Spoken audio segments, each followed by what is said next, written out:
So, I'm on this vacation with my wife, and I make a mistake. And I almost get myself killed. And I'm going to tell you the whole story. But before I do, there's something I want you to know about me. I am not proud of myself for doing it. I'm not coming out here and bragging and thumping my chest and saying, hey, look at me, I cheated death. No. Nothing could be further from the truth. No. I'm embarrassed. I'm the kind of embarrassed that makes you want to apologize to everybody. So that's why I'm going to start my show with an apology. Welcome. Thank you so much for being here. I am sorry. I'll apologize to the rest of you before it's over. And I can't even put my finger on what it is that I'm apologizing to you about. I thought that I would learn something from it, almost dying. I didn't think it was just going to be some horrible thing that happened to me. I thought I would learn something. And it didn't have to be anything heroic, by the way. I didn't have to save a bunch of kids from a burning building or anything like that. No. I just figured that if I almost died, I would die in the dumbest possible way. I thought I would just die by buying the wrong bag of spinach at the grocery store. Yeah, I thought I'd be walking down the aisle at the Publix, and a bag of spinach would just call out to me like they do, and I'd pick it up and I'd read it, and it would say baby spinach, cute little baby spinach, triple washed, ready to serve. And I would take it home, and I would put some spinach in a bowl, and I would crumble some feta cheese on top, and some toasted pine nuts, and drizzle some of that champagne vinaigrette that I just love. And I would sit down at my kitchen table, and I would have a salad for dinner that almost never happens. But they forgot to wash that bag of spinach. And I get that gross listeria, whatever, doesn't matter. I just figured that if I did face death like that, I would learn something from the experience. I thought I would get a brand new lease on life. That's the movie I saw when I was a kid. I almost died. Supposed to get a brand new lease on life. Well, I'm still waiting on my new lease. Had the near-death experience. So last 2 years ago, me and my wife, we go to Costa Rica for her 40th birthday. We're there to celebrate her 40th because we made a big deal out of my 40th, and I just want to make a big deal out of hers. So I say, hey, Beck, Big 4-0 is coming up. Let's take a trip anywhere in the world. Where do you want to go? And she goes, I don't know. How about you pitch me a couple of ideas? So I say, okay. How about Portugal? I've always wanted to go to Portugal. You want to go? And she goes, no, that's too far. And I say, fair enough. And then I say, how about Iceland? Everyone's going to Iceland these days. You want to go? And she goes, no, that's too cold. And I say, fair enough. And then finally I say, how about Costa Rica? Not too far, not too cold. And she says, fair enough. So we get her parents to come take care of our kids for a week. And we get in this big plane, we fly to Costa Rica. When we get there, we get out of the big plane and we get into this little plane. This plane is very small. It's like if a plane had a baby, this would be the baby. The plane is so small that when I'm sitting in my seat, I can reach out and touch the pilot. I can open my rear window. That's how small the plane is, no kidding. And so we're in the baby plane and it takes off and we're in the air, it's a miracle. And I'm giving the pilot a neck rub while I'm looking out my open window down on San Jose, the capital, and I'm looking down on the jungle. And then I'm looking down on the water because we're flying out over the water to get to where we're going. But all of a sudden this plane, the baby plane, it starts getting lower and lower to the water. Don't worry, it's not when I almost died. But I do start thinking, are we going to land in the water? Is this some kind of water plane? Are there pontoons at the bottom of this plane that I didn't notice because it was just so damn small? But no, we get right over the water. Then it is water, beach, runway. The runway is on the beach, and it's microscopic. It's a little baby runway. And beside the runway is Tambor Airport. But it ain't no airport, y'all. No. It's a cement slab, 2 benches and a roof. It looks like a bus stop. So we get out of the plane, and we get into this taxi cab. We take the dustiest, bumpiest taxi ride I've ever taken in my entire life. They do not pave roads in this part of Costa Rica. We finally arrive to our destination, which is Hotel Tropico Latino. And we check in, we settle into our routine, which is basically get up in the morning, have some breakfast, and then you go out and you have a couple of adventures. And the next day you get up in the morning, you have some breakfast, and you have a couple of adventures. Well, third day we're there. We get up in the morning, we have breakfast in this cute little breakfast pergola right on the beach. And after breakfast, Sarah, my wife, she goes to this yoga class because that's her idea of fun on vacation. And the yoga studio is just a couple of steps away from the breakfast pergola, and it's gorgeous. It's open air. It's the kind of place where while you're doing sun salutations, you're actually salutating the sun. And when she goes to that yoga class, I decide to go out to the beach. Well, while she is doing downward facing dog, I almost drown in the ocean. And since then, I have been a wreck. Yeah, no new lease on life for me.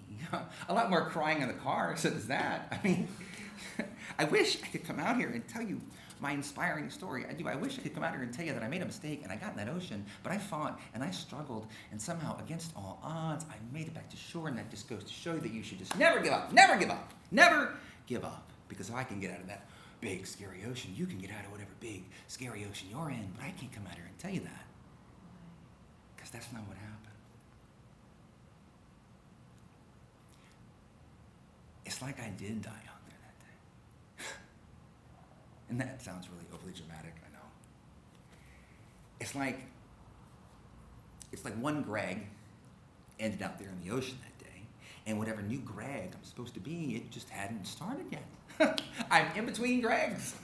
The universe has yet to issue me my new lease. Well, no, they gave me a lease. What am I talking about? Yeah, universe gave me a lease. They gave me a month-to-month lease. We're going to see how it goes.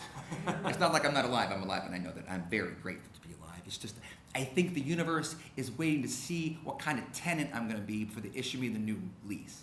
Yeah, they want to see how I treat the new life before they commit to me in a real long term, and I can't blame the universe for that, because since my near-death experience, I have not been the best tenant. Hadn't gotten that glow you're supposed to get, that hey, what do I have to complain about? I could be dead right now kind of feeling. I mean, be honest, if you almost died, you're supposed to be happy about everything, right? I mean, you get stuck in traffic, you almost died. You're not stuck in traffic, no, you're still alive. That's the glow you're supposed to get, but I hadn't gotten that, and I know why I haven't gotten it. It's because I'm stuck. I'm stuck on that beach where I almost died.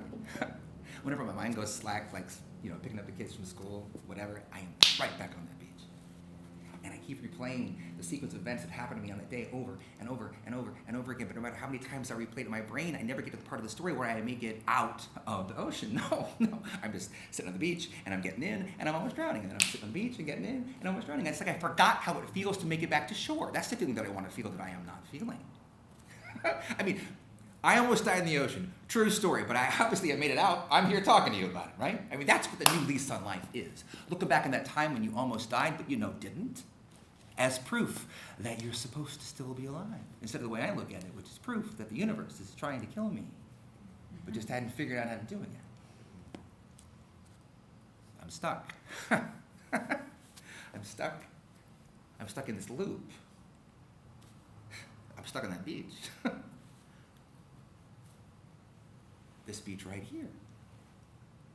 This is my beach. You're in my loop, guys. Let me show you around the beach. I know this place like the back of my hand. So I'm sitting here on the beach underneath a stand of coconut trees, and I'm looking out at the ocean. You can tell by the dumb look on my face that I am trying to make a decision. But this isn't just any old beach, guys. No. This is like that perfect beach you see sometimes in the movies, and that doesn't even do it justice, I gotta stop this. Let me stop for 1 second. I gotta do something with you guys. You gotta see the beach. If you don't see it, you'll never know why I do what I did. So just close your eyes for a second. Close your eyes. And I want everybody here to just think of the most amazing beach you've ever been on in your entire life. No, scratch that. Don't limit yourself to your personal experience. No, just even the most amazing beach you could just, conjure up in your imagination. I want you to really place yourself there. You're not sitting in those chairs. You're sitting on that beach. Oh, yeah, you can feel the heat from the sand on your butt. You can feel the breeze. You can smell that salt air. Good. The room changed. Stay there, guys.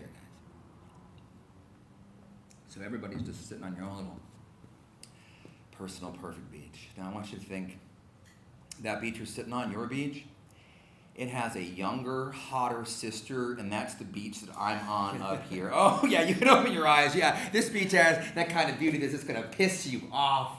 You should know it's going to make you make mistakes. It's like if you met this beach on a work trip in the hotel bar, you'd buy it a drink, slide your room key on the bar, and say, I'm married, but fuck it tonight. It doesn't matter. If this is a home wrecker of a beach that's going to tempt you with choices you're going to regret the rest of your life. So I'm sitting on that beach, and I'm sitting underneath those coconut trees, and above my head, in the coconut trees, are 2 or 3 howler monkeys, right on the beach, and they're up there, howling at each other, because that's where they got the name. And down here on the ground around me are 4, 5, half a dozen iguanas the size of full-grown cocker spaniels, and just as gregarious. It's like a dog park for iguanas down here.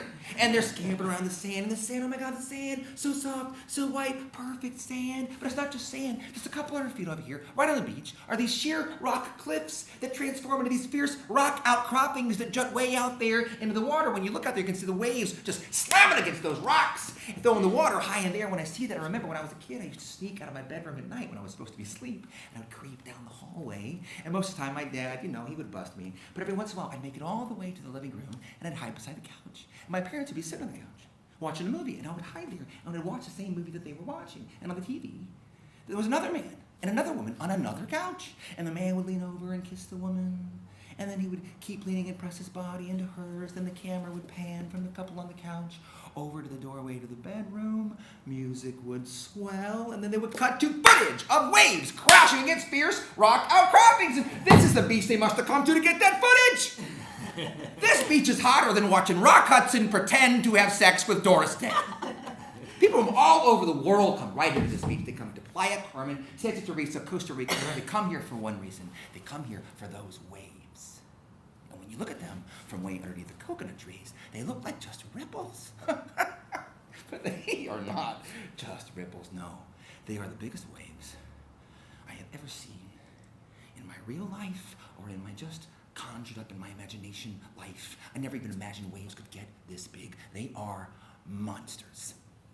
There's some kind of prehistoric creature, I don't know, the Kraken itself is offshore out there somewhere, and every 14 seconds it arches its back, and one of those monsters comes rolling into shore, because I have found myself in the middle of a monster swell, part storm swell, part moon swell, part surfer mumbo jumbo that I do not understand swell. But every 14 seconds, high tide, low tide, day or night, 24 hours a day, does not matter. Every 14 seconds, one of those monsters comes rolling into shore, and all you can hear is the sound of water crashing against water. It's louder than you can believe. The sound, it fills the beach. But it's not just the waves. No.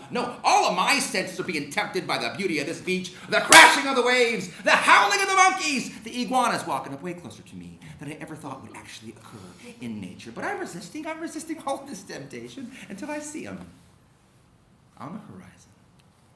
They look just like little brown flecks out there on the edge of the world, but they're human beings perched on their surfboards.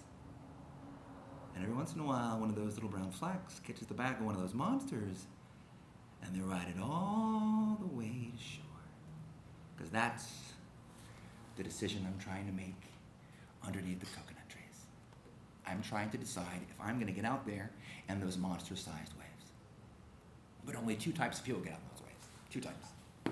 Lifers, people that know how to get in those waves, and they know how to get out. And crazies, people that don't know how to get in, they don't know that they don't know, and they don't get out. And I'm not a lifer. No, I just picked up stand-up paddleboarding a couple of years ago, and I like to stand-up paddle surf. I enjoy that. And if I'm honest with myself, I'm not that good of a swimmer. That's a lie. I can barely swim.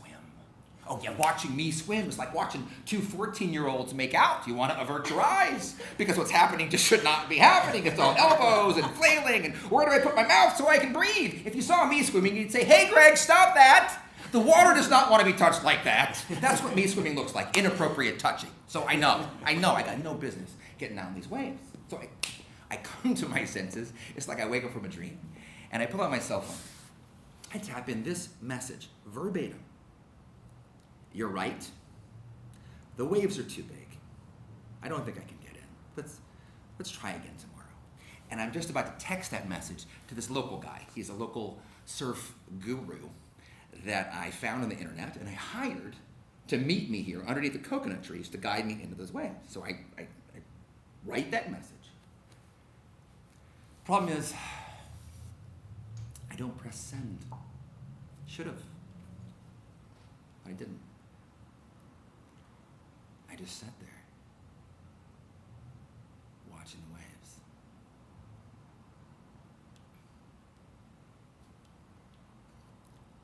My